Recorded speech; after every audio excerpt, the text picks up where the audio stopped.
Hi, జై Bhim.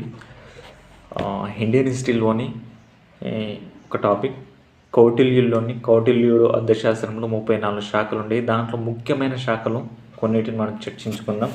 First అకార అధ్యక్ష అంటే గనులు ఖనిజాల శాఖ, తర్వాత అకపాల అధ్యక్ష అంటే అకౌంట్స్ శాఖ, తర్వాత లక్షణాధ్యక్ష అంటే నాణ్యాలు ముద్రించే శాఖ, తర్వాత పాణ్యాధ్యక్ష అంటే వ్యాపార వాణిజ్య శాఖ, తర్వాత సీతాధ్యక్ష, ఇది ఇంపార్టెంట్, సీతాధ్యక్ష వ్యవసాయ శాఖ, తర్వాత శుల్కాధ్యక్ష అంటే కస్టమ్స్ శాఖ, సురాధ్యక్ష అంటే ఎక్సైజ్ శాఖ, సురాధ్యక్ష ఎక్సైజ్ శాఖ, తర్వాత వివిధ అధ్యక్ష అంటే పచ్చిక బయలు శాఖ, తర్వాత శుల్కాధ్యక్ష అంటే కస్టమ్స్ శాఖ, తర్వాత వీటితో పాటుగా కొంతమంది అధికారులు సన్నిహిత అంటే కోశాధికారి, తర్వాత సమహార్థ అంటే పన్నుల శాఖాధికారి.